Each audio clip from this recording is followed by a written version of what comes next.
Red flag number two, the context of the complaint are almost nil. There's really, it's like there's no really actual facts. If this is such a mistake and impossible and not appropriate and going to get them in trouble, why would they have done it? Well, it's an ethical problem. Well, there's a lot of problems. So the optics of this are terrible. This lends to the credence that this was obviously created not with any good faith basis of a dispute between Vanzan and Doe's. That would be an abusive process, and we intend to take all action allowable under the law, as you're saying, echoing what you're saying. Ryan Reynolds is losing it, and Blake Lively's fake lawsuit just lit the fuse. Her wild plan to take down It Ends With Us director Justin Baldoni has backfired, dragging her reputation and Ryan's into a Hollywood dumpster fire. Shady. Schemes, leaked secrets, and a legal mess that's pure chaos. This is the scandal everyone's buzzing about. Was Blake's move a fatal mistake, or is there more to this story? Buckle up because it's crazier than you think. Drop your take in the comments and stick around for the truth. Let's dive into the madness. This Vanzan versus the John Doe's is clearly a Blake Lively lawsuit, but clearly was filed without anybody's actual name to skirt the issue and try to get this more secretive. Now, any lawyer will tell you do not file a complaint if you don't know the name of the person that you are suing, unless you're trying to protect that person's identity for some reason, which if you're pissed off enough to sue them, you probably don't care about their identity. What really sparked the firestorm on the set of It Ends With Us? Picture this. A 2024 romantic drama about love and domestic violence, meant to tug at heartstrings. Blake Lively stars as Lily Bloom, while Justin Baldoni plays Ryle Kincaid and directs the film. It should have been a dream project, but something went wrong. Fast. Now, this case is now, I think, already been dismissed, right, Ron? So this has already been filed and done with the date of September 27th in New York. But our reporters are confirming that too. Yes, this case was dismissed. Unclear when, but from what I gathered as well, right before the CRD was filed in New York from Blake. Fans noticed the first cracks during the August premiere. Blake and Justin didn't pose together, didn't share interviews, and even unfollowed each other on social media. X lit up with theories. Was it just a clash of egos, or something darker? Blake later claimed Justin's marketing leaned too hard into the abuse angle, clashing with Sony's upbeat vibe. But that was just the surface. Whispers grew that Justin crossed lines on set, making Blake uncomfortable with what she called inappropriate behavior. It was dismissed voluntarily by Vanzan Inc. just before the New York Times article came out. That was a company of Blake Lively's. As more and more went through the state of California and other sort of filings, it was owned by Blake Reynolds. Details were murky, but the accusations were serious enough to turn heads. Justin, though, wasn't having it. He denied everything, calling it a misunderstanding blown out of proportion. The internet split. Some backed Blake's courage, others smelled a publicity stunt. One thing was clear, this wasn't just about a movie anymore. It was personal, and the stakes were climbing. Ex-users dug deeper, pointing to Blake's cryptic press tour comments about standing up for herself. This Vanzan complaint was created purely with an ulterior motive, which has its ethical implications, if that's true, with regards to the New York State Bar. Probably as Vanzan Inc. probably has some implications. Nobody should be wasting the court's time. Was she hinting at a bigger fight or setting the stage for something explosive? Whatever the truth, the tension was thick and Hollywood was watching. But this was just the warm-up for Blake's next move. Lively's lawyers said the newly uncovered lawsuit was common and entirely appropriate and accused Friedman of faux outrage. Blake didn't just speak out, she dropped a legal bomb. In December 2024, she filed an 80-page complaint with California's Civil Rights Department, followed by a federal lawsuit against Justin Baldoni, his Wayfarer Studios, and others. Her claims were stunning. Justin allegedly made unwanted advances, added unscripted intimate scenes, and even barged into her trailer while she was in a private moment, like breastfeeding. So by talking to some other folks, I've learned that there was a confidentiality agreement between Stephanie Jones and Baldoni. If she were to voluntarily give internal communications between Stephanie Jones and Baldoni to a third party, regardless of the purpose of whether being asked for. That would be a violation of that confidentiality agreement. Blake said the emotional toll hit hard, shaking her, Ryan Reynolds, and their 4 kids. But that wasn't all. She accused Justin of orchestrating a smear campaign to trash her reputation after she raised concerns. The New York Times amplified her story with a December 23rd expose, "We can bury anyone," leaking texts from Justin's team that seemed to plot against her. X went wild, with users calling it a brave stand against a toxic set. But not everyone bought it. Trying to get the cell phone records from Jennifer Abel, they said they got a subpoena, which also allowed the New York Times to do this as well. Well, we finally now have learned what this so-called case was that everyone's wondering, where did this come from? Are almost nil. There's no really actual facts. Some on X speculated Blake timed the expose for maximum impact, noting her team's cozy ties with the press. Her lawsuit painted her as a victim fighting for justice, but skeptics wondered if she was spinning a narrative to save face after a rocky press tour. Blake's interviews had drawn flack for being tone deaf, with one X post joking she sounded more like Gossip Girl than a survivor. Reynolds must have confused the rules of pleading with the rules of evidence, which I've definitely seen some discussion online of people saying that's a little sassy. That is a little sassy. Still, her accusations carried weight, and the public was hooked. Was she exposing a dark side of Hollywood or playing a high-stakes game? Justin wasn't about to let her have the last word. The stage was set for a counterattack that would flip the script. Ryan, again, as I said, it seems very obvious to me that Ryan is the hand behind everything that is happening here. Justin Baldoni, he is playing a fake alpha. What a manipulative, lying little twerp she is. I cannot stand her for this. Justin Baldoni didn't just deny Blake's claims, he came out swinging. On January 16, 2025, he filed a massive $400 million lawsuit against Blake, Ryan Reynolds, their publicist Leslie Sloan, and Vision PR, accusing them of defamation, extortion, and invasion of privacy. His claims were explosive. Blake and Ryan allegedly hijacked It Ends With Us, rewriting scenes behind his back and sidelining him for marketing. Justin said Ryan berated him at their New York penthouse in January 2024, calling him a predator to their shared agency, WME, to get him dropped. But the real kicker?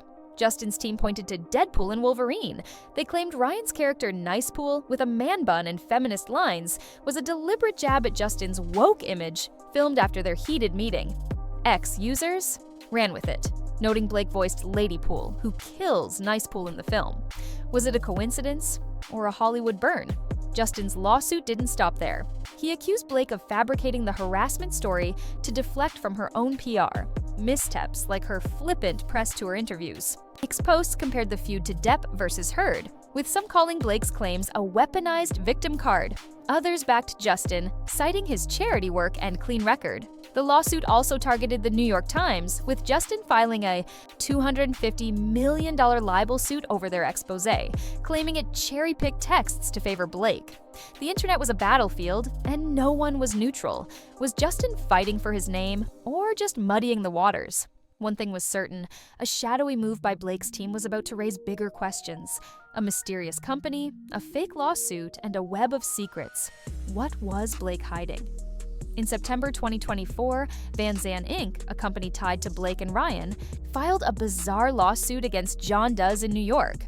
No clear defendants, no real target, just a vague complaint that vanished by December.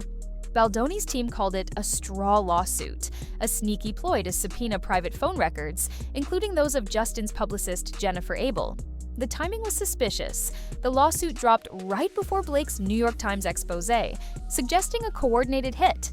Ex-users went into overdrive, digging up Vanzan's address. It matched Blake and Ryan's New York office. Coincidence? Hardly. Legal experts on X called it a potential misuse of the court system, with one post. Warning, this could backfire big time. The plot thickened when ties to WME, Blake and Ryan's agency, surfaced. Was Vanzan a front to dig up dirt on Justin while shielding the couple?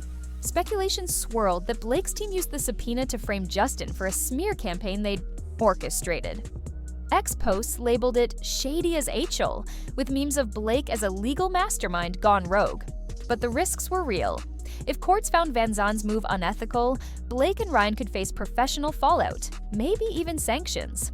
The internet smelled a rat, and they weren't quiet about it.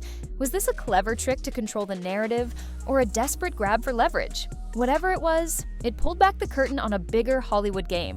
Did Blake and Ryan use their A-list muscle to crush a rising star? This is Hollywood at its most cutthroat.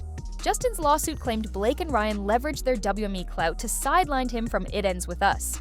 Post-strike, Blake allegedly demanded a 17-point list of changes, producer credit, her own film, cut, even control over marketing. Ryan wasn't just cheering from the sidelines. He reportedly rewrote scenes and joined a January 2024 ambush meeting at their penthouse where he grilled Justin for hours. Justin's team said Blake's version of the film, backed by Sony, won out, leaving his vision in the dust. Users speculated the couple used their friendship with Taylor Swift, whose song My Tears Ricochet featured in the film, to boost their narrative. Posts claimed Blake's team planted stories painting her as a victim, while Justin was cast as the villain. One ex-user wrote, "Blake's playing 4D chess, but the board's flipping." Justin's lawsuit accused the couple of bullying him out of his own project, with Ryan's Predator jab to WME meant to tank his career. WME denied the claims, but the damage was done. Ex-posts called it a classic power play. Blake and Ryan aren't just stars, they're puppeteers. Yet some wondered if Justin was exaggerating to save face. After all, he'd stayed quiet during the press tour. Was he a victim of Hollywood's elite, or rewriting history? The internet had its own verdict, and it wasn't kind to Blake. The internet erupted like a wildfire, and Blake was in the crosshairs. Was she the hero she claimed, or the villain of her own story? Ex-users tore into her lawsuit, calling it a PR stunt to dodge flack for her tone-deaf press tour. Posts mocked her interviews, like one where she joked about domestic violence themes, saying, "Gossip Girl vibes, not Survivor." The niece pool drama fueled the fire. Ex-users spotted the man bun and feminist lines as a jab at Justin's charity. Work, like donating hair to Locks of Love. With Blake voicing Lady Pool, who kills Nice Pool, the shade felt personal. Memes flooded X, dubbing Ryan Hollywood's mean girl. The feud drew Depp-Heard comparisons, with posts accusing Blake of using toxic feminism to spin the narrative. Justin's $250 million libel suit against the New York Times didn't help Blake's case. He claimed the expose twisted text to favor her, and ex-users agreed, posting, "NYT got played." Rumors swirled that Blake's team leaked the text to control the story, but the public wasn't buying it. One ex-post summed it up. Blake thought she'd win the internet. She lost the war. Baldoni's reputation took a hit, but Blake and Ryan's golden couple image was cracking. Fans on X called Ryan's silence cowardly, while others speculated he was distancing himself. Was the public seeing through Blake's story, or just piling on? Either way, Ryan was caught. In the storm, is Ryan Reynolds the supportive husband, or the mastermind pulling strings? His charm might not save him this time. Justin's lawsuit painted Ryan as a key player, rewriting It Ends With Us scenes and joining the January 2024 penthouse showdown where he allegedly called Justin a predator. The Nice Pool controversy stung hardest. Justin's team claimed Ryan filmed the Deadpool and Wolverine role, complete with man bun and feminist jabs after their clash, with Blake's Lady Pool killing him on screen. Ex-users called it psychotic shade, with one post joking, "Ryan's Deadpool, but Blake's the real assassin." In March 2025, Ryan moved to dismiss Justin's lawsuit, calling the Nice Pool claims hurt feelings with no legal weight. But Justin's April response doubled down, naming Ryan a co-conspirator in the smear campaign. X buzzed with rumors of trouble in paradise. Insiders claimed Ryan was freaking out over the legal mess, with posts suggesting tension in his marriage. Ryan built his brand on being everyone's pal, one user wrote. This could ruin it. His silence only fueled speculation.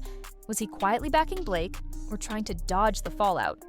X-posts leaned toward the latter, with memes of Ryan as Deadpool teleporting away from Blake's drama. The Golden Mew? Boy's image was at risk, and Hollywood was watching. So where does this leave the power couple? Will Blake and Ryan's empire survive, or is this the scandal that breaks them?